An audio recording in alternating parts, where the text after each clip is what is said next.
a 9-year-old, humiliated with a racial slur, told to stay quiet, then expelled for being the victim. And when his black parents asked why, the school called the police. But they didn't expect what came next. This isn't just about injustice. It's about memory, courage, and a movement they couldn't silence. St. Gabriel's Catholic Academy stood like a beacon of tradition and order in the sleepy Pacific Northwest town of Fairgrove. Red brick walls, trimmed hedges, and the rhythmic pealing of the chapel bell gave it an air of safety. For Michael and Alicia Johnson, it seemed like the perfect haven to nurture their son's curiosity and protect his innocence. Their 9-year-old son Marcus, bright-eyed, endlessly inquisitive and quietly artistic, had been accepted on a partial scholarship. Felt like a door to opportunity had swung open. Marcus, though quiet by nature, held something special within him. He could recall conversations and phrases with uncanny accuracy, sometimes repeating them word for word days later. It wasn't just a good memory, it was photographic recall. The family had always seen it as a neat trick, a harmless quirk. But they didn't yet realize it would become Marcus's greatest weapon in a battle they never asked to fight. For the first few months, things had gone well. Marcus brought home stories about science experiments and books he loved, along with awkward drawings of cathedrals and stick figure saints. Alicia noticed he started praying before meals.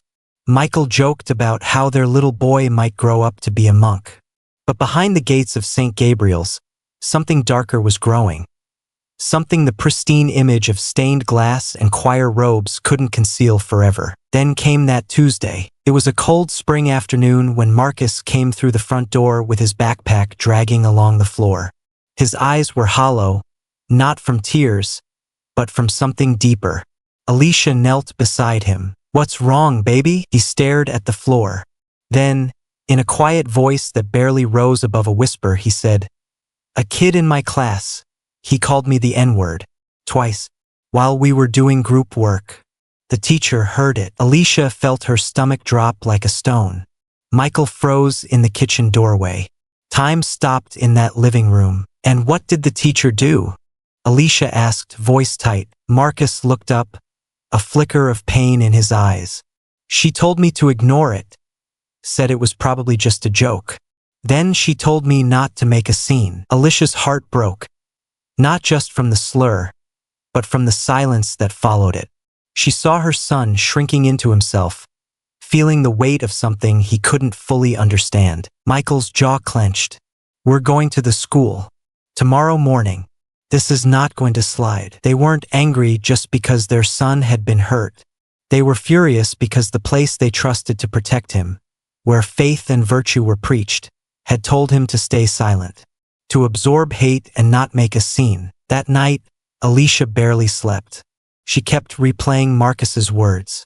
She remembered how excited he had been the first time they toured the school, how he had asked if they taught piano lessons. "I want to learn the songs in church," he had said, smiling. And now he was scared to go back. The next morning, dressed in their most professional clothes and armed with calm but firm resolve, Michael and Alicia entered the front office of St. Gabriel's. The secretary looked up from her desk. "Do you have an appointment?" "No," Michael replied. "But this can't wait. We need to speak with Principal Miller." There was a brief moment of silence before the woman reluctantly picked up the phone. 10 minutes later, they were ushered into a polished office with a cross on the wall and a faint scent of old paper and lemon polish. Principal Susan Miller, a thin woman in her mid-50s with silver-rimmed glasses, greeted them with a tight smile. "We understand you're upset," she began. "But perhaps we can start with a tone of mutual respect." Michael nodded slowly. "We expect the same. Our son was called the N-word in your classroom yesterday. By another student. In front of a teacher. And nothing was done." Principal Miller's face remained neutral. "I spoke with the teacher. She believed it was a misunderstanding. Boys at that age say foolish things without understanding." "With respect," Alicia interrupted. "Our son did understand. He knew exactly what that word meant. And the other student did too." The principal blinked. Michael added, We're not here to argue intent. We're here because a racial slur was used against our son.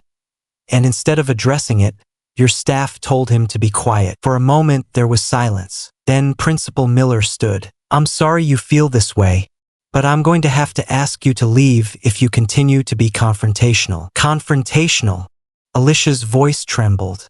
We're asking for accountability. Principal Miller didn't respond. Instead, she picked up the phone. Yes, security. Please come to my office. Michael's eyes widened. You're calling security on us? The front office door burst open.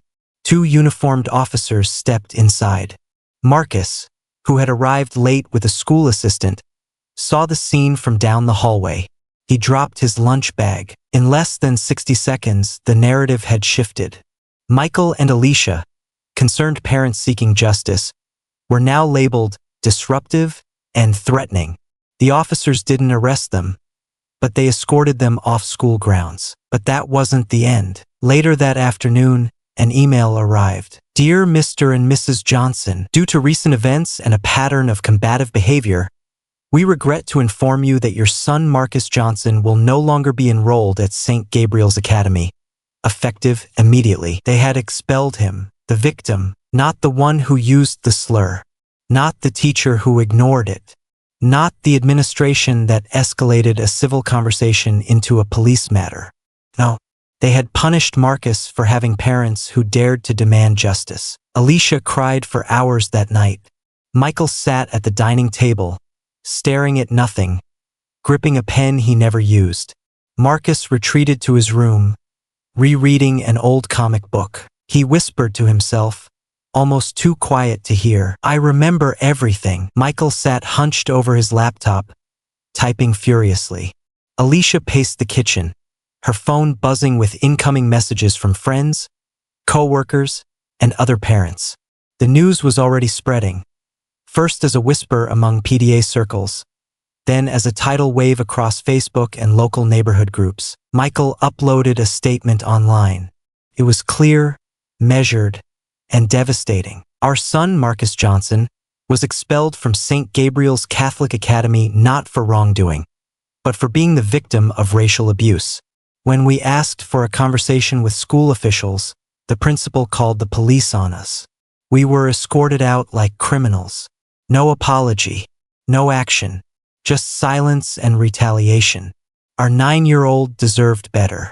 And we won't be silent. Attached to the post was a photo of Marcus in his school uniform, holding a sketch he'd drawn. A superhero standing on a broken school building, cape billowing in the wind. Within hours, the post had thousands of shares. By nightfall, it had made the rounds on local news sites and was reposted by a regional chapter of the ACLU. Alicia sat stunned as she watched her son's story scroll across the bottom of a news broadcast. Black child expelled after reporting racial slur. Parents say Catholic school failed to act. The phone rang nonstop. Local activists wanted to help. One woman named Denise Langley, a retired civil rights attorney turned community advocate, showed up on their doorstep with coffee and folders of paperwork. They picked the wrong family to silence, she said firmly. Denise knew how to fight institutional injustice and how to make noise that couldn't be ignored. Together, they planned a press conference. Meanwhile, Marcus stayed quiet. He didn't return to school. He stayed home, spending long hours with his art supplies and a small keyboard he rarely played. He drew. He memorized. He listened. One night, as Alicia kissed him goodnight, he asked softly, "Will they call the police again if we talk too much?" She hugged him tighter than ever before. "No, baby. They're the ones who should be afraid now." The press conference was held on the steps of City Hall. Michael spoke first, his voice steady, his words controlled but powerful. Alicia followed, sharing the moment she saw her son's light dim the day he was expelled. Denise outlined a formal complaint being filed with the state education board, citing racial discrimination and retaliation. Then, something unexpected happened. Marcus stepped forward. He wasn't supposed to speak, but the crowd quieted as he approached the microphone. The wind ruffled his blazer as he reached into his pocket and pulled out a small notepad. "I remember what happened that day," he said, his voice surprisingly clear. At 1:17 p.m., during group science time, another student said, "Why are you here? They don't let your kind into places like this." The crowd murmured. Marcus continued. "He looked at me. Then he said the N-word."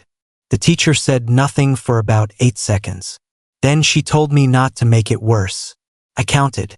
8 seconds. He closed his notebook and looked up. "I remember everything. So you can't pretend it didn't happen." That moment was captured on camera. It went viral before dinner. Back at St. Gabriel's, the administration panicked. Principal Susan Miller had underestimated the family's resolve and Marcus's memory. Internal emails leaked. Staff began whispering about pressure from the diocese, board meetings behind closed doors, and potential lawsuits. But still, no apology came. Instead, the school released a generic statement. St. Gabriel's Catholic Academy values diversity and inclusion.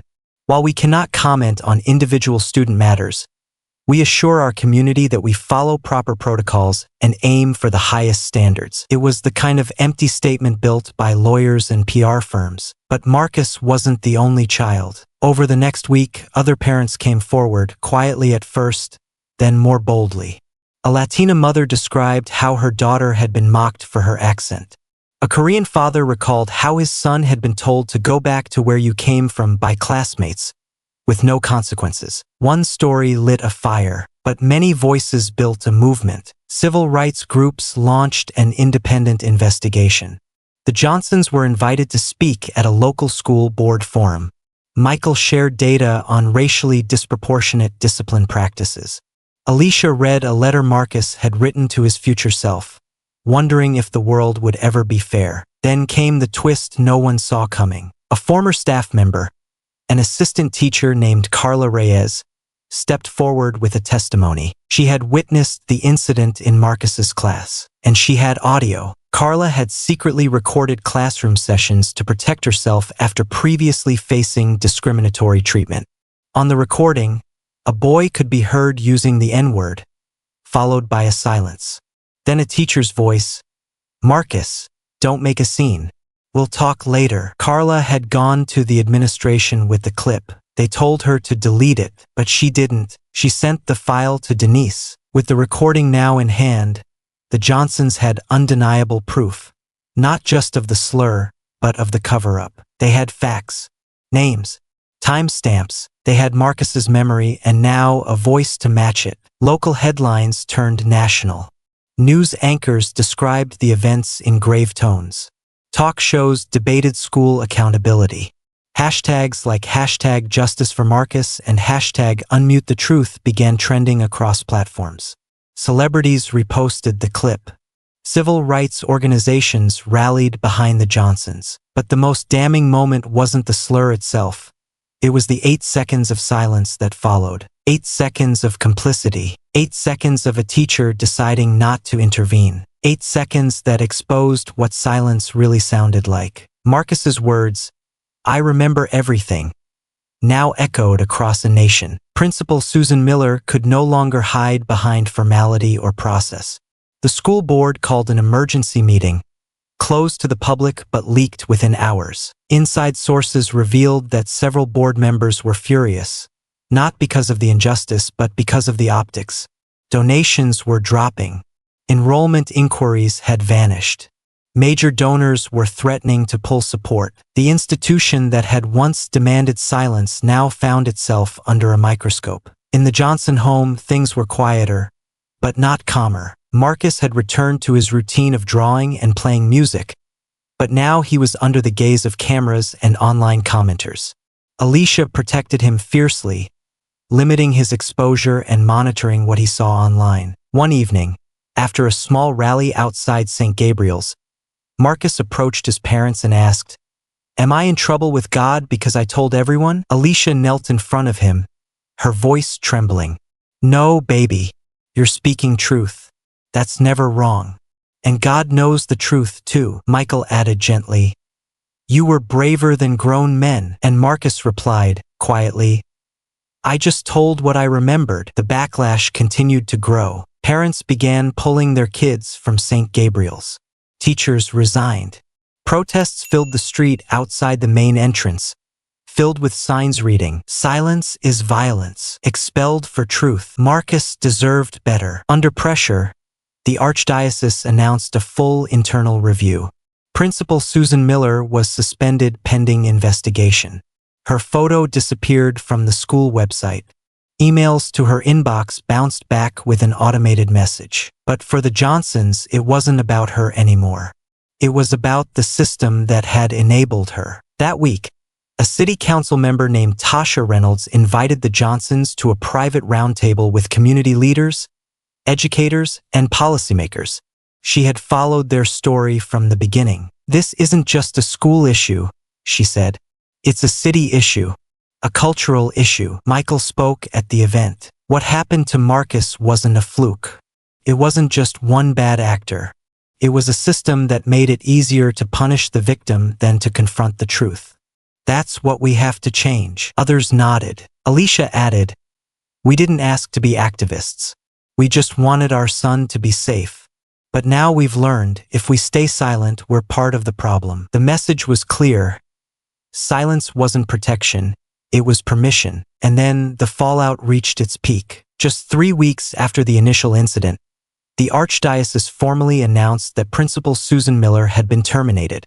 Their statement read, "After a thorough internal investigation and external consultation, St. Gabriel's Catholic Academy has determined that recent actions by school leadership were not consistent with our mission of justice, compassion, and accountability." But there was still no apology to the Johnson family.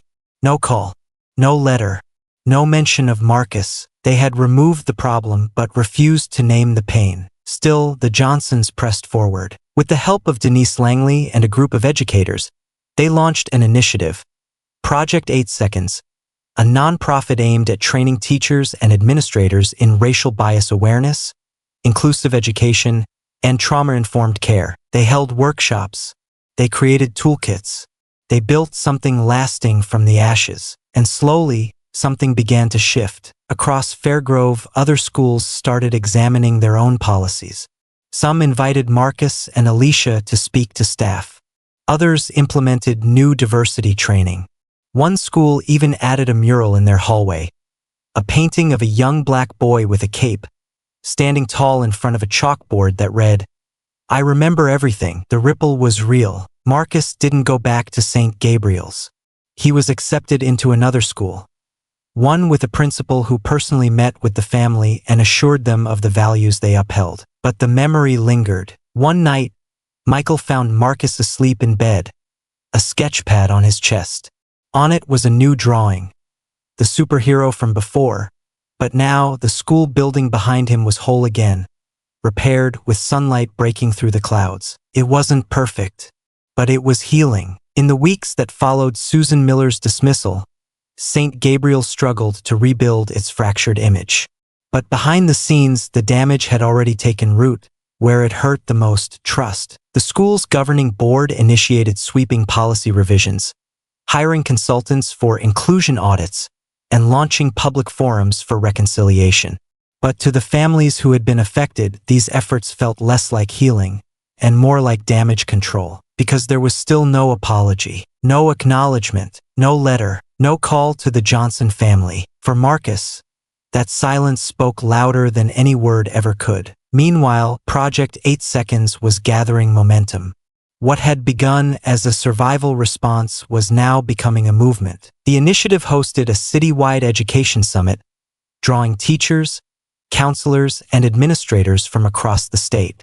Panels were led by Black parents, students, and civil rights advocates who had faced their own silent injustices. Michael opened the event with a quote he'd written just days earlier. "When a child is told to forget pain, we don't raise a peacemaker, we raise a prisoner.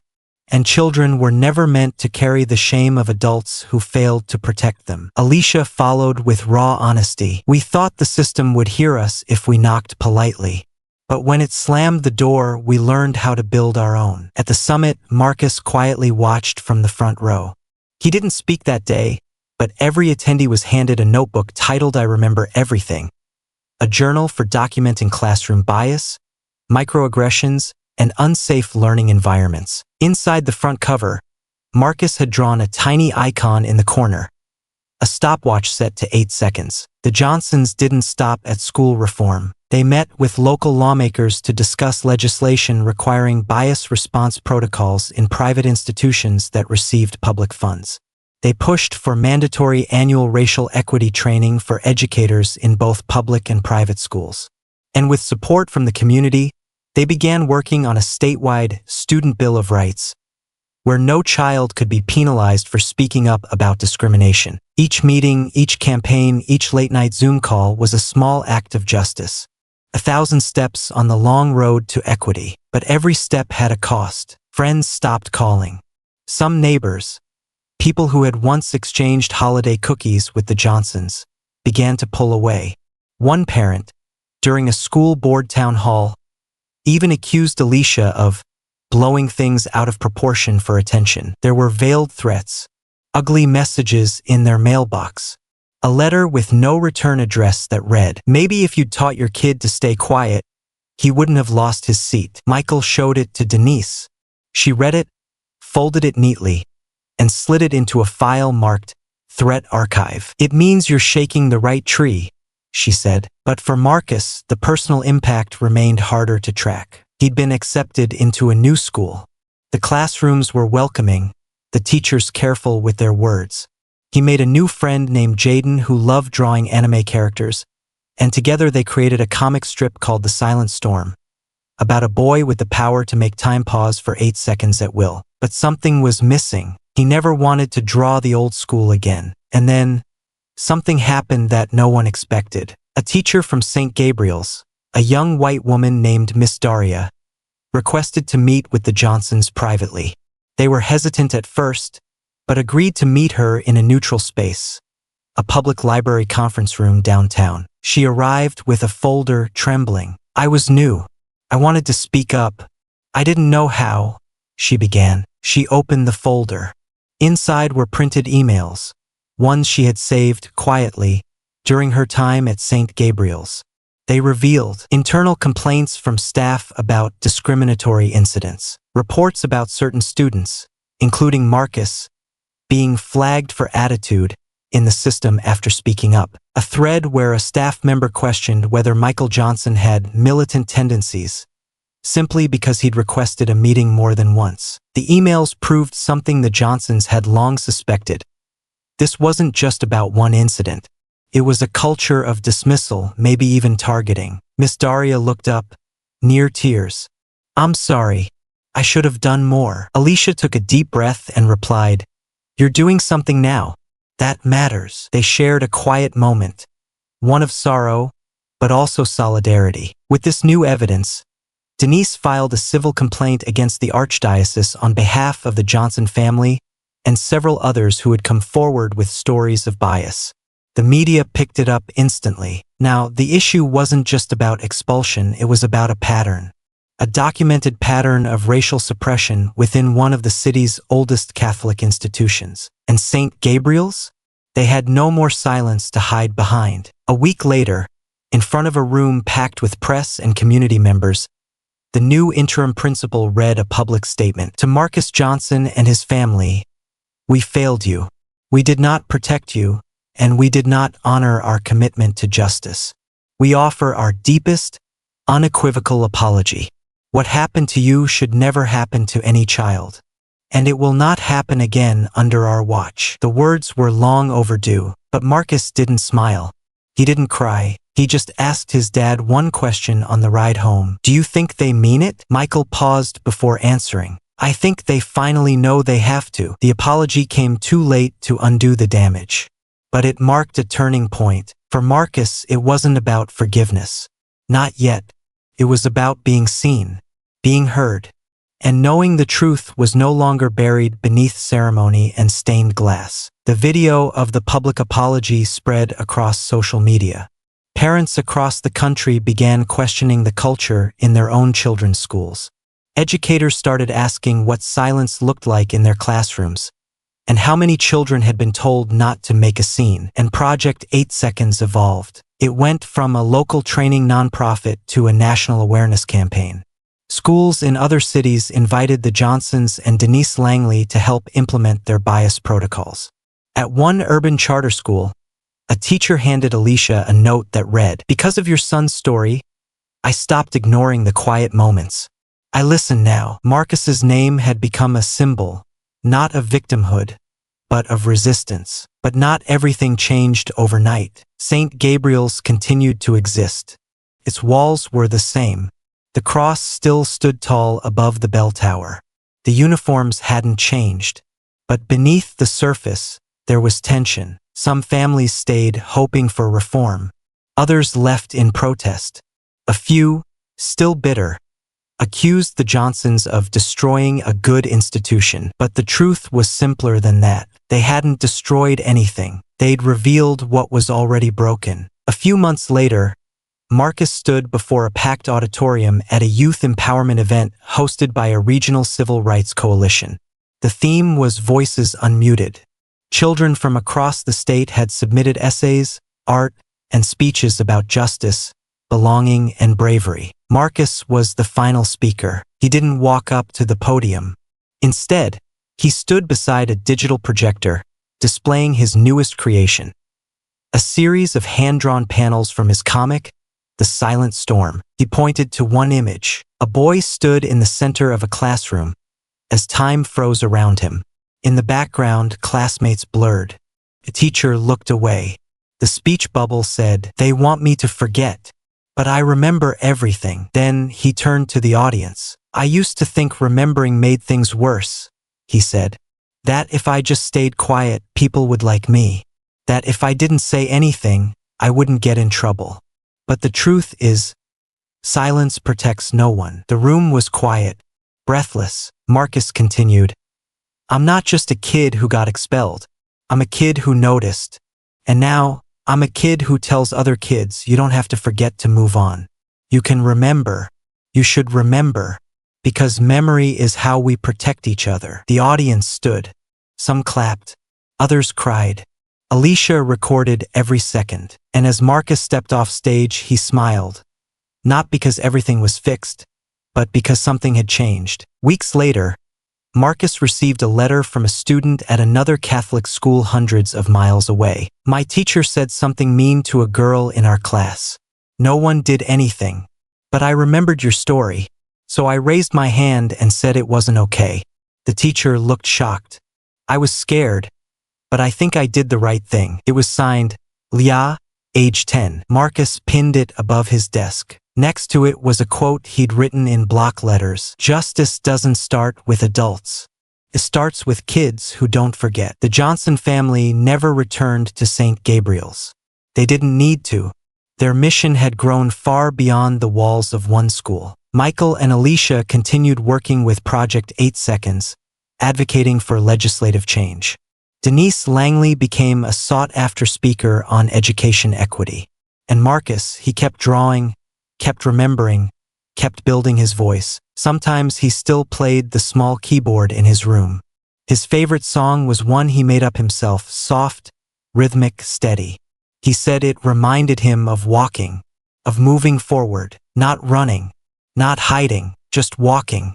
Forward, always forward. In a world that told him to be quiet, Marcus remembered. In a school that tried to silence him, he spoke. And in a country still learning how to face its past, he taught us the power of a child's voice and the cost of ignoring it. Marcus's story had traveled far, but something else had begun to stir, quietly, steadily, in classrooms and communities across the country. Letters arrived almost daily. A Black mother from Detroit wrote, "My daughter was punished for disrespect after speaking out against a teacher who mocked her name.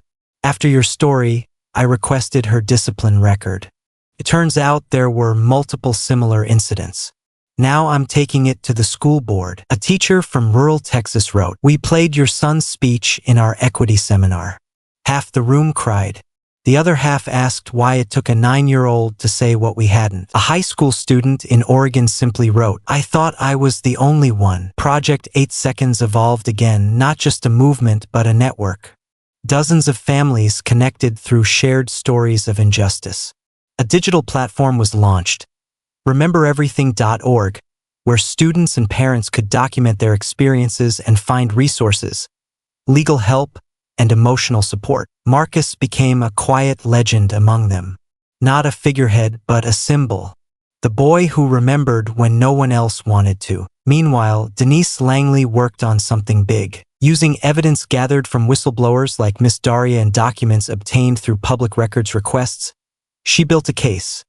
Not just against St. Gabriel's, but against the larger archdiocese's network of schools. She found patterns, inconsistent punishments for students of color, bias in disciplinary language like aggressive, defiant, and combative, a near-total absence of racial bias training in teacher orientation. It wasn't a few bad apples. It was a system that had never been questioned. The case culminated in a class-action civil rights complaint filed on behalf of over 25 families.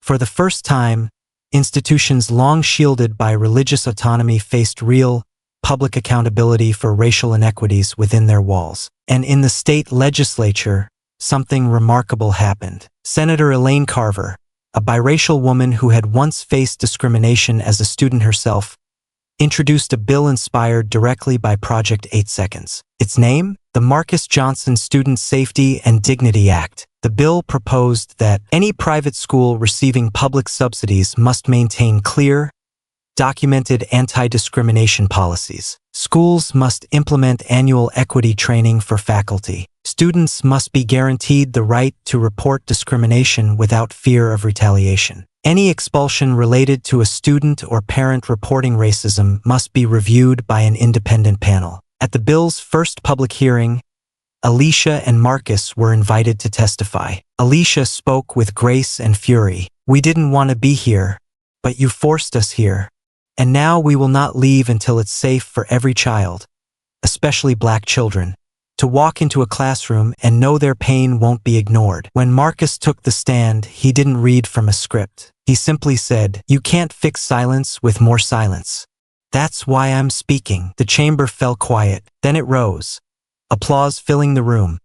A standing ovation echoing through marble walls once meant for people older, richer, whiter. The bill passed committee, then the House, then the Senate. 6 months after Marcus's expulsion, the Student Safety and Dignity Act was signed into law. The governor shook Marcus's hand.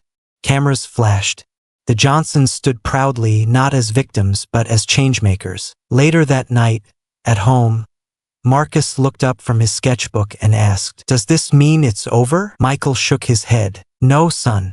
It means we're just getting started." Meanwhile, back in Fairgrove, something unexpected happened. St. Gabriel's School Board, under intense pressure and changing leadership, offered to rename their annual scholarship program after Marcus, the Marcus Johnson Courage in Education Fund. But Alicia declined. Her reply was swift and clear. "My son doesn't need your name on a brochure. He needs you to fix the harm you allowed. The real honor will come when no child after him has to live his story." Instead, she and Michael created their own, the Silent Storm Fellowship, a scholarship for students of color pursuing the arts and activism. It was open to children who had shown bravery in the face of bias, and to those who dared to create art out of struggle. The first recipient, Leah, the 10-year-old girl who wrote Marcus the letter. Her story had blossomed too. After speaking up in her classroom, her parents organized a bias training seminar for her entire school district. She created a mural with the words, "We see you. We hear you." Marcus had inspired her. Now she would inspire others. Autumn in Fairgrove was crisp and quiet, the kind of season where golden leaves drift slowly to the ground, and the town seemed to exhale. But inside the Johnson home, the momentum hadn't slowed. Marcus was now 10, taller, a little more confident, still quiet but no longer unsure. He had become a symbol across communities. Not because he was loud or famous or even intentional, but because he was true. His ability to remember wasn't just a skill anymore, it was a legacy. He had shown the country something profound, that the most powerful stories come from those who were never supposed to speak. And the most powerful change begins when they do. Project 8 Seconds officially became a nonprofit foundation with chapters in 3 states. Denise Langley now served as its executive director, hiring staff and overseeing national expansion. Michael ran their media and advocacy branch. Alicia led parent workshops on how to navigate school systems with courage and clarity. But Marcus, he remained the soul of it. At one regional youth justice conference, he was awarded the Courage in Community Medal, an honor previously given to college-aged activists and policy scholars. In his acceptance speech, he did not talk about his own story. Instead, he read a list of names of other children who had written to him. Children expelled, suspended, overlooked, silenced. He ended the speech with just 5 words. None of them forgot either. That fall, Marcus's comic series, The Silent Storm, was picked up by an independent publisher. The first issue featured a story titled 8 Seconds Later. In it, the main character, a boy with the power to freeze time, uses his gift to record injustices others try to erase. The final panel, a teacher asking, "Did anyone see what happened?" And the boy answering, "I didn't just see it. I remember it." The comic sold out in 3 days. But even as their story reached national platforms, Alicia often thought back to that day, the day the principal called the police. The moment Marcus watched his parents escorted from school, confused and afraid. The look in his eyes when he asked if he was the problem. That moment never fully faded. It remained a scar and a fuel. Not long after the comic release, Alicia received an email from someone she hadn't heard from in nearly a year, Principal Susan Miller. Her words were careful, measured, but unmistakably human. "There is no justification for what I did. I believed I was protecting the institution, but I see now I was protecting my own fear. I failed your family, and I failed Marcus. I am not asking for forgiveness, but I am acknowledging the harm. I now work with an anti-bias education nonprofit, and I mention your family in every training. It's the only way I know how to begin making it right." Alicia didn't reply. She didn't need to. Her silence this time was not pain, but power. In December, Marcus was asked to help unveil a new plaque at City Hall, a memorial dedicated to voices that refused silence. It honored youth who had stood up to injustice in schools across the state. Marcus stood beside Leah. They both helped pull the cloth covering the plaque away. Etched in steel were the words, "In memory of the moment when truth was almost buried, and the courage that brought it back to light." Marcus smiled, and for the first time in a long while, that smile reached all the way to his eyes. That night, at home, Alicia tucked Marcus into bed. The moonlight fell gently through the window. His sketchbook lay beside him, a new drawing barely finished. This one of a group of kids holding hands, walking through school doors that were wide open, not closed. As she brushed his hair back, he asked, "Are we done now?" She paused, then kissed his forehead. "No, baby, but we're winning." He nodded. "Good. I want to keep walking." Alicia turned off the light, but Marcus whispered one more thing before drifting off. "I think remembering is a kind of superpower." She stood in the doorway, the weight of the past and the promise of the future balanced in her heart. And she whispered back, "It absolutely is." A year had passed, a full turn of seasons, a full turn of silence breaking into sound. The Johnson family had lived through what many families don't survive: public scrutiny, institutional betrayal, and the long, slow ache of injustice. But what emerged from that fire wasn't ruin. It was resilience. Marcus was now a name known in districts and dioceses across the country. Not because he wanted fame, but because his story, his refusal to forget, had sparked something unstoppable. Change. At the next annual Student Equity and Dignity Summit, a new speaker opened the event. She was 13, brown-skinned, sharp-eyed, and wearing a jacket that read, "Ask me why I spoke up." She told the story of being silenced in a science class for correcting a teacher's outdated, racially biased terminology. She told the audience how she once kept quiet until she read a comic called The Silent Storm. "I realized," she said, that the scariest thing in the world isn't being punished for telling the truth. It's being the only one who remembers it. The room was silent again, but this time it was sacred. Listening, Marcus sat in the front row. He didn't take notes. He just nodded. One by one, the speakers continued, students, teachers, parents, telling their own 8-second stories. Not moments of silence, but moments of decision. That summit closed with a new slogan etched on banners. We don't stay quiet. We remember. Back home, Project 8 Seconds now had a headquarters. Not a big building, just a small office with donated furniture, a mural of Marcus on the back wall, and a giant whiteboard titled, Stories We Won't Forget. Hundreds of names covered the surface. Stories, dates, places, all the voices who had joined the movement. Marcus sometimes stopped by after school. He would read the board quietly, then sit in the corner and draw. Not superheroes anymore, but kids just like him. Kids sitting in classrooms, standing in auditoriums, staring into the faces of people who once looked away. Sometimes he signed the drawings. Sometimes he didn't. A national documentary aired that fall. Titled 8 Seconds, The Boy Who Refused Silence.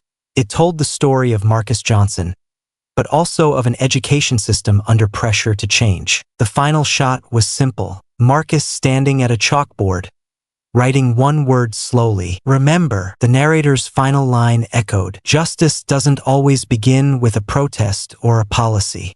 Sometimes it begins with a whisper, a notebook, a question, or a child who sees everything and refuses to forget. As winter returned to Fairgrove, Alicia stood at the kitchen window, watching the snow fall. Michael wrapped his arms around her. It's strange, she said, how something so ugly could become something so good. He nodded. Pain becomes power. If you tell the truth long enough, it echoes. Marcus walked in holding a letter. His artwork had just been accepted into a national gallery for young creators. The theme? Reclaiming the narrative. He smiled as they hugged him. Not the smile of someone who won, but the smile of someone who changed the game entirely. They expelled him to silence the truth, but his voice became louder than they ever imagined. Because one boy remembered, and thousands more remembered with him. What would you do in those 8 seconds? Speak? Stay silent? Pretend you didn't hear it? Now ask yourself, what would Marcus do? Never forget. Never stay silent. We remember. Thank you for watching and for giving Marcus's story the time it deserves. If this moved you, don't let it end here. Like, share, and subscribe to help more people hear his voice and stand against injustice. Your support keeps stories like this alive and brings truth where silence once ruled.